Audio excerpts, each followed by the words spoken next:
You wanted the best.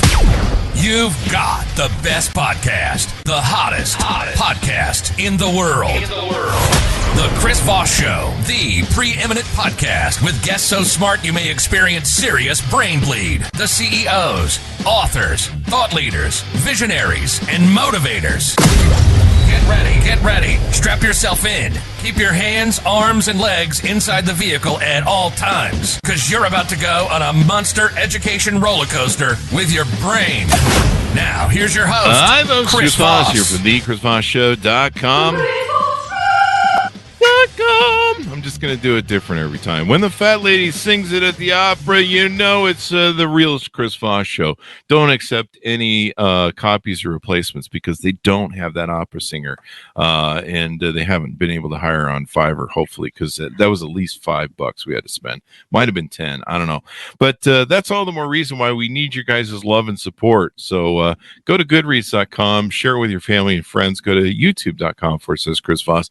Go to goodreads.com/Chris Voss and Chris Voss 1 on the tickety-tockety, because we've got to pay her that $10, we owe it to her, and she says that if we don't pay her, she's going to come back and get the opera. So she's going to give us a C&D.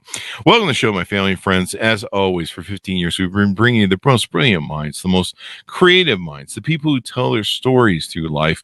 And as I always say, stories are the great owner's manual to life, because that's how we learn from each other. That's how we discover things. That's how we educate ourselves. That's how we get the Chris Voss glow that we always talk about on the Chris Voss Show. We have an amazing new author that's coming on the show. She's has her new book that's coming out November 11th, 2023. I see what she did there, 11/11/2023. It is entitled With Love from Planet B, a sapphic sci-fi spiritual fantasy novel.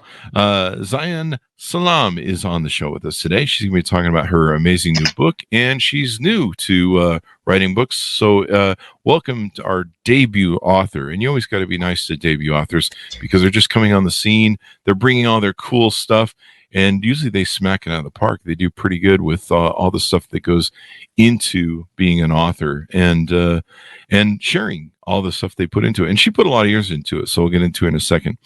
She always knew something was wrong with this world, and if you've watched the news lately, you know there is. So on one hand, she guarded the shield of science, and in the other, she summoned the secret of spirit and put it into her book. She is a doctor of internal medicine, and her name is her pseudonym. Her concern for the world led her to become a doctor and an energy healer. She's now called a matriarch, just one of many who are rising. She's a speaker for balance and a messenger for, is it Gaia? Yes. There you go. I knew you. I hadn't gotten the message from Gaia yet, so I wasn't sure. And she says the earth is howling and the divine feminine is rising. Welcome to the show. How are you? I'm good. How are you? I am excellent. I'm excited to hear about all this great stuff we have going on, because we need more positivity and upliftingness and good spiritual sense in this world. So give us your .com, Zion, wherever you want people to find you on the interwebs. Sure. It is planetbthebook.com, B as in boy. So planetbthebook.com. And you can get my pre-order and other stuff there. There you go. And you've got it on a Kindle where people can pre-order it. You're going to have an audiobook coming up and a paper book and all that good stuff. Yes. The Kindle comes out on 11/11, the paper book and audiobook soon after. And I'm super excited for the audiobook because the narrator is Gabra Zachman. She's done a lot of books. Her voice is beautiful. Awesome. That's really what brings a novel alive. So give us a 30,000 overview of what's inside the book. 30,000 feet overview. This is a spiritual book about the future of mankind, where our world is headed. The year is 2085 and climate change is ravaging the planet. We are very close to a final famine where there's a huge food shortage. There's massive migrations going on all over the world. You know, people are getting their cities destroyed in half a day. And corporations have taken over. They make all the rules. Countries still exist, but they don't really have much power. And the sapphic part of the book, sapphic means lesbian, is basically our two heroines are part of a secret research facility on a ship in the middle of the oceans. They're trying to access a vortex, and they're working on teleportation. And in the beginning of the book, they have just achieved it, and it's possible. Oh, wow. And so this happens in, what was it, 2085? 2085. 2085. Yes. So how far is that away from now?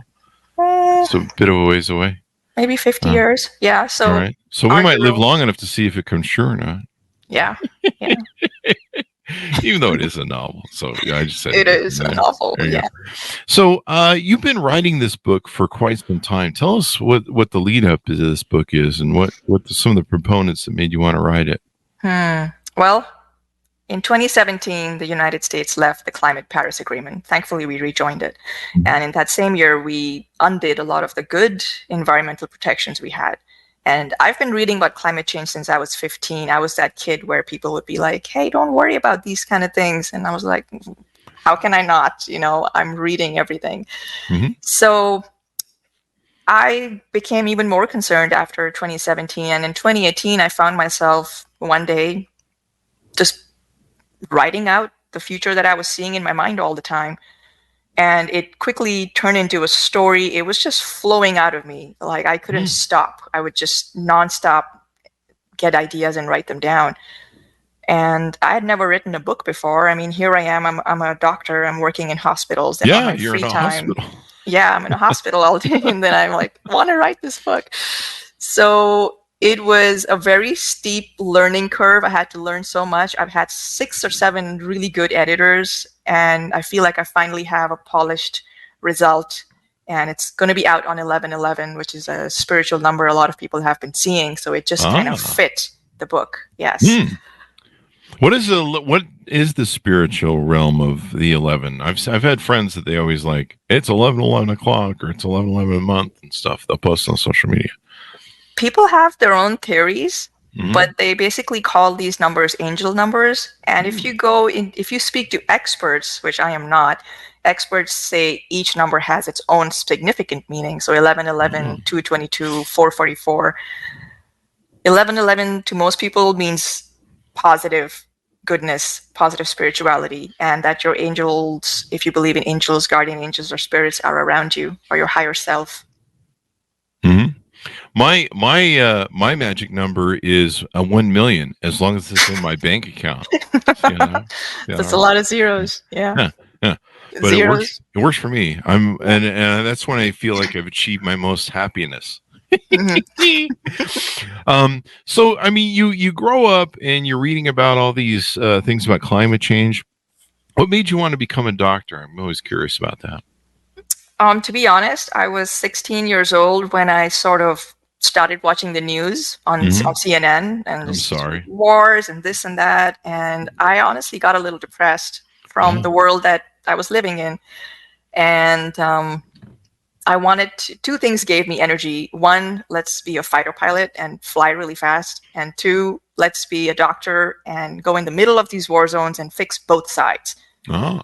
And I think even back then we had an Israel-Palestine thing going on. Like, it's always happening. Yeah, I think it's been going on for at least 3 trillion years, I think. Yeah.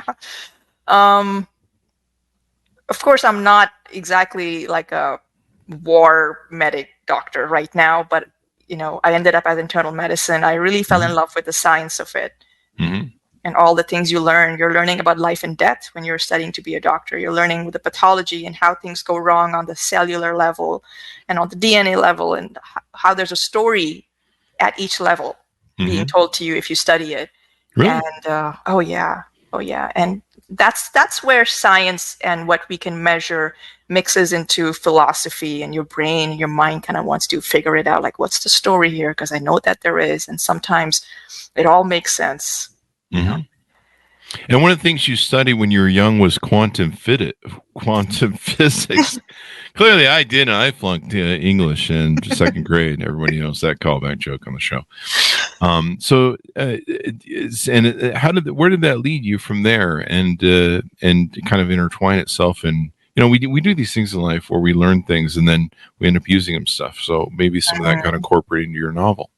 Yes, I remember I really didn't like the physics they were teaching us in school about how to throw a ball and how it falls and calculate that. But when I would read like Stephen Hawking's A Brief History of Time, I would underline so many things and I would read it again and the book was tearing apart.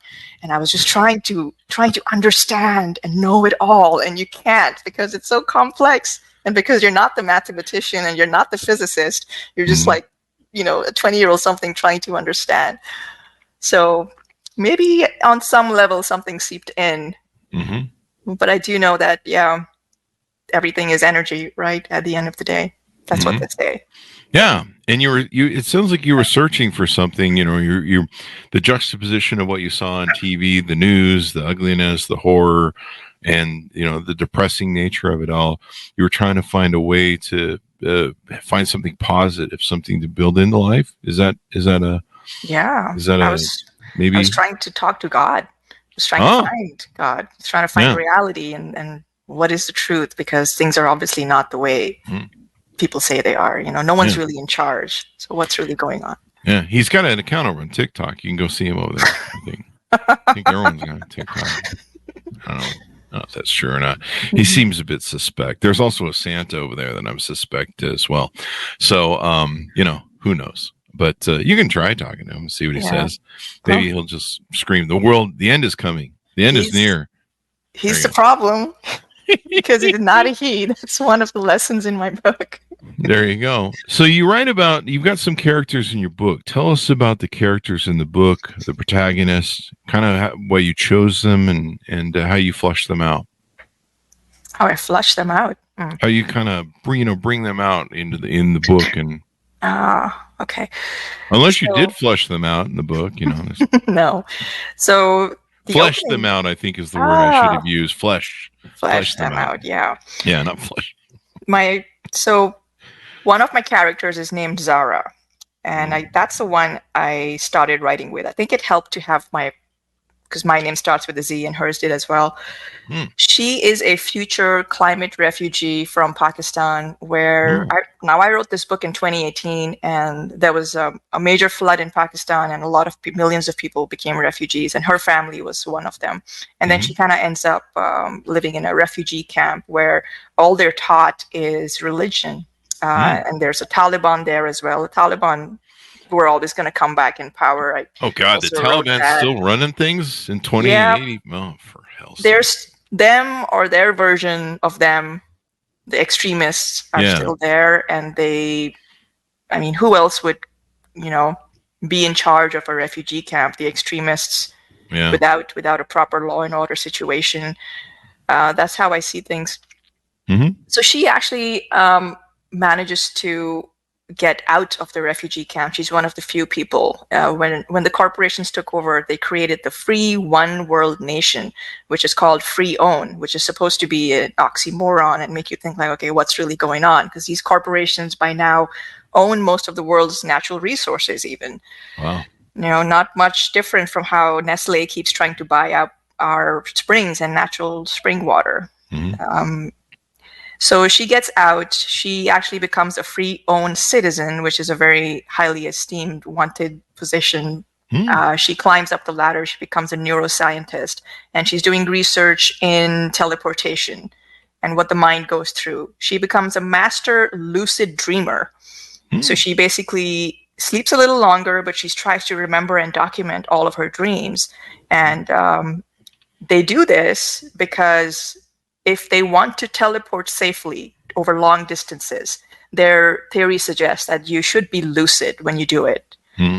If you're not lucid during long teleportation, you might kind of lose some of your mind and maybe not even make it. That happens to me all the time when I sleep. Yeah. I have weird ass dreams and I wake up and go, what the hell? So, Yep. And dreams are fascinating. People have recurring dreams. The same thing over and over, and so that's her character. Her girlfriend's name is Lex. She goes by Lex, but her real name is Leisha Keeling. Yeah, Keeling was the guy who made the carbon dioxide curve when studying climate change. So I wanted to put him in there somewhere. So A little that's bit her. of an homage. Yeah. And she is an American. She kind of grew up, I think, in California. I keep getting. And she's a mathematician. She's the more boyish one in the relationship. She used to be, just always short hair, very athletic. That's just the way she is. And she's an atheist, okay, whereas Zara had a lot of religion forced into her, and Zara's now identifying as spiritual, not religious. She's trying to deconstruct all that, but that's still in the back of her mind. So when they discover Planet B, they both need to teleport there separately, and they realize that they need to earn their way in. And so the way I wrote the story, Zara sort of has a religious experience, and she actually projects the prophets that she believes in, and they come and help her get through. Oh, wow. And Lex, because she's an atheist, she's a mathematician, she has a more, how we would scientifically describe teleportation, is where she literally breaks down into her quantum self and then rises back up level by level, subcellular level, the cellular level, and then her own consciousness level, which is where a lot of the medical background comes in, because we're talking about the stories at the cellular and subcellular levels that are playing out. Oh, wow. This is detailed in how they go through what they go through. And then you talk about there's 3 spiritual diseases that afflict all the Earthlings. Tell us a little bit of tease out on that, if you would. Okay, yeah. I'm not sure if everyone's ready to hear those 3 spiritual diseases yet, but if you don't want to share it, we don't want to, there's some things in a novel you can't tell the middle and the ending. That's one of the challenges with interviewing on these is, there's some secrets. So if you want to keep that secret, we can keep that secret. Now, I think you were raised as an immigrant to this country. Is that correct? I am. I grew up in Pakistan. I've lived half my life there. And I always knew I had to get out of there. Like the minute I was old enough to watch MTV or just American channels, I was like, well, that's the way life is supposed to be. We're supposed to be free. I want to go there. And, people criticize America a lot these days, but it's a beautiful country, and the people here are beautiful inside and out. They are so much more better, giving, more evolved than people in so many other countries that I've visited to, not just 1 or 2. And I think we need to give ourselves some credit for that. Well, I'm glad you see that in the world, because I've been in America for a long time, and sometimes I wonder. But I think the game being played on your end is, and that your vision of it is better, because you have been in some places. I mean, Pakistan is probably not the most fun, interesting place to be compared to, we have running water and toilets here. I'm sure they do in Pakistan and stuff. But we have, I don't know, freedom or something or whatever going on. Yes, it's the freedom. Yes, for this week only. I don't know. Yeah. Next week. But so the reason I asked that question is, I imagine that played into, your setting for this book, and you're writing it, and some of the experiences that the people go through as you told the story in the novel. Yes. Although that part kind of came in later when I had to give the characters a backstory. What poured out of me in the beginning, I feel the skeleton of the story was the analysis, and I'm not even sure how to describe it. But yes, later on I decided, well, yeah, she should be a climate refugee. Of course she is. And, yeah. And it sounds like you've been through quite a lot of rewrites. If you've had, would you say 5 to 7 editors? Yes. Because I never knew, and I never thought I would write fiction. I was very happy being a complete scientist and an MD. But when I started writing, I realized I was missing this entire creative outlet.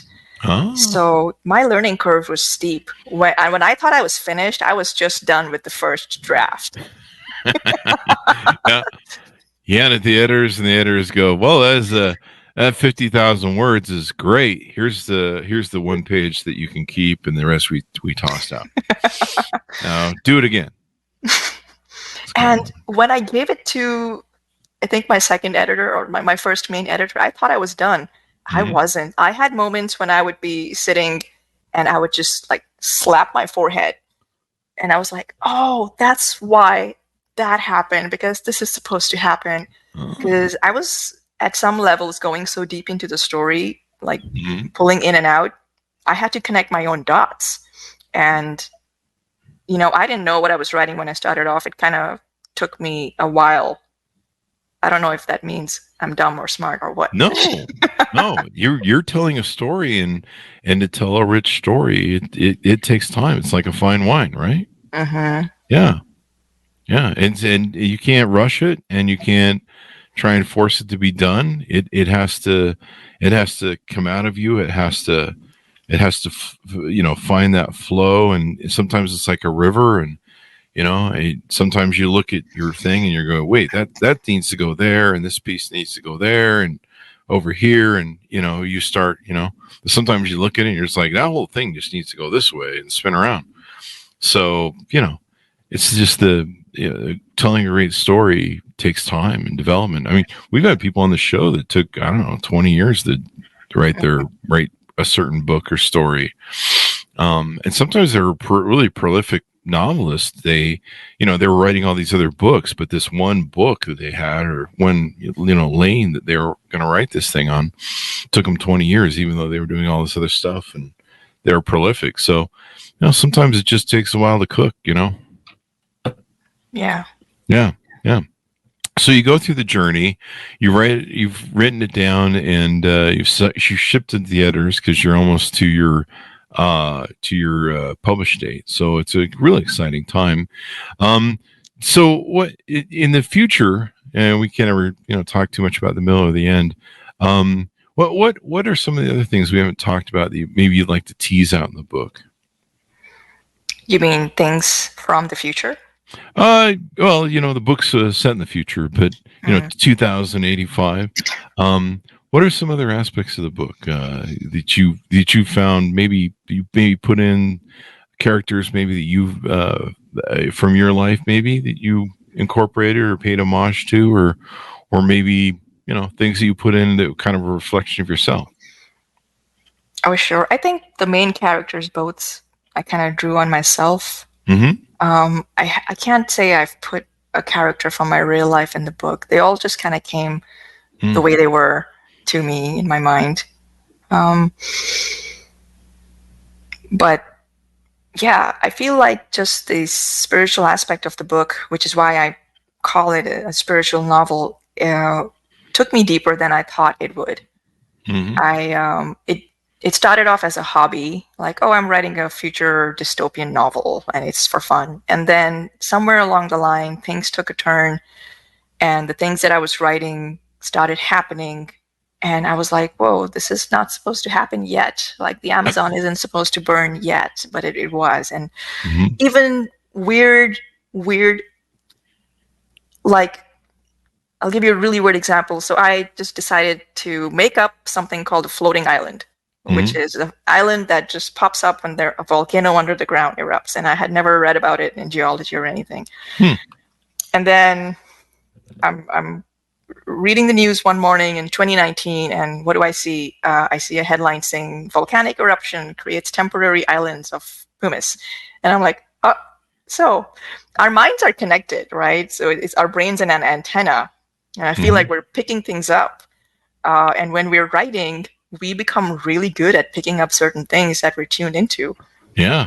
And some things really jolted me. Like, I wrote how abortion is going to be banned in the West in the future. And that was, again, back in 2018, 2019. And then in May of 2022? Last year. I was like, what? Yeah. What is happening?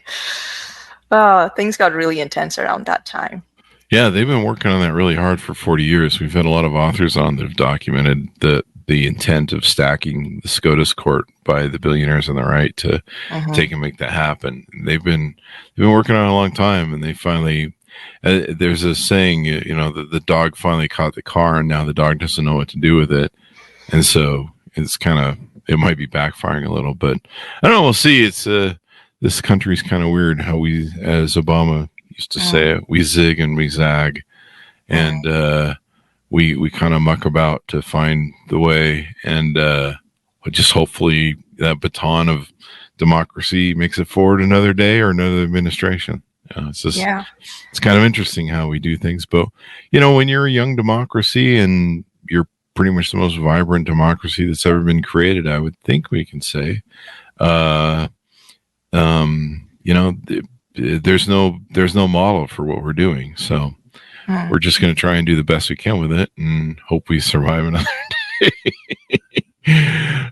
Which, you watch the news, you're like, whoa, wow. So, any final tease outs you want to tease out about the book to get people to pick it up, or thoughts you have on the book and why you think it's going to appeal to a lot of people? I think it'll appeal to lesbians because a lot of the lesbian literature out there is sort of all romantic books. Mm-hmm. And if someone out there is looking for one that is serious about, like, let's save the world level serious, and with it's not going to abuse your intelligence. I can promise you that. You will learn at least a few things, especially with all the medical facts and some of the science fiction thrown in. It would appeal to them. But also if you're concerned about climate change and our extinction. And here's the main spiritual message of the book is, people don't talk about this enough because everyone's like, oh, we got 200 years. We'll figure something out. We're not going to go extinct. A lot of animals and plants and insects are going extinct already. What if that is a possibility? And what if the possibility is that a lot of us will die out or be left on an uninhabitable Earth while just a very few rich survive?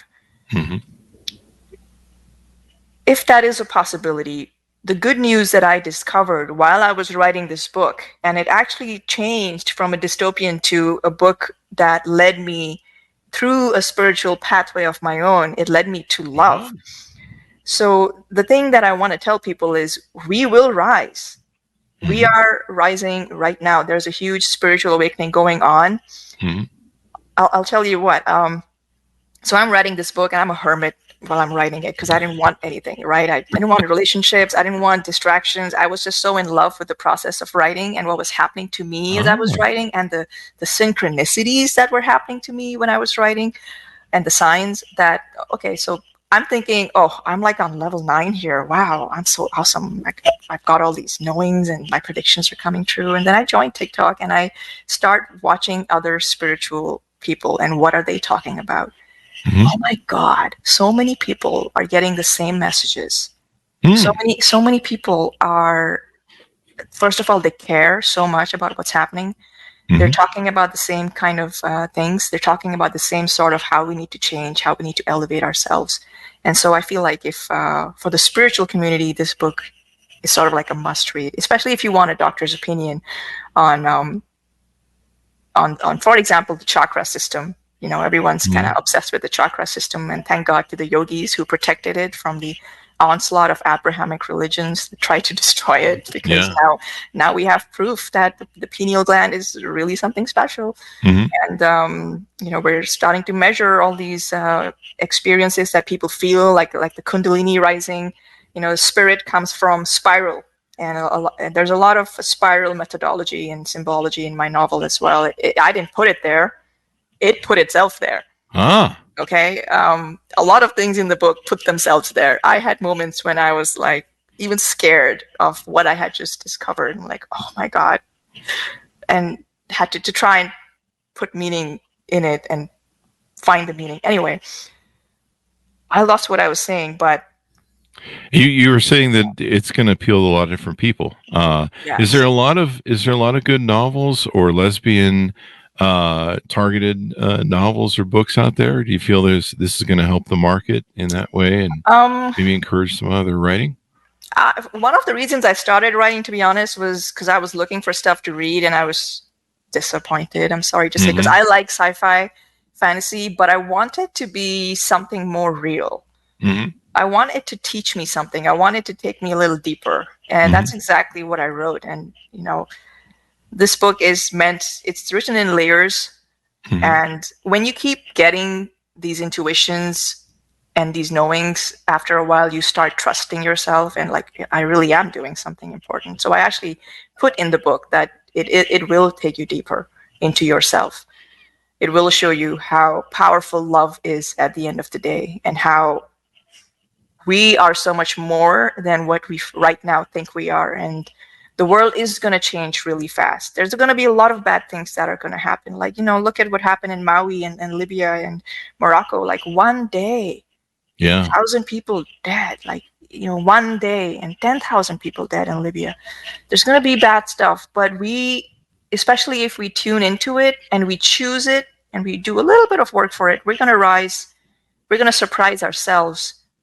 We're going to, for example, develop abilities where we'll know, hey, something's going to happen, let's move. And if we develop that self-trust, we will. That's just one little example, one little baby example. There you go. Well, spirituality, what's the old saying? Hope springs eternal. That's kind of what has probably kept us on the planet this far. Love and hope, and that seems to be, the thing that rises us to be our better angels. Hopefully we can keep doing that. If not, the alternative doesn't sound very fun. So, Zion, it's been very cool to have you on the show, and very fun. I'm very excited for you to have your novel out. You're going to have a lot of fun when you get it out. It's just such a great thing when you finally feel it in your hands. You hold it in your hands and you go, wow, I wrote this. So I'm really excited and happy for you. Give us your .coms. Where do you want people to find you on the interwebs, please? Right. So planetbthebook.com is the website. It has some extras, some teasers, and the link to the audiobook will be there. Otherwise, you can go on Amazon and just type in "With Love from Planet B," the book, and you'll find the book. Yeah. There you go. With Love from Planet B, folks. Order it up wherever fine books are sold and all that good stuff. Thank you for coming on the show. We certainly appreciate it. Thanks to our audience for tuning in. Go to goodreads.com/Chris Voss, linkedin.com/Chris Voss, youtube.com/Chris Voss, Chris Voss1 on the TikTok. Thanks for tuning in. Be good to each other. Stay safe. And we'll see you guys next time.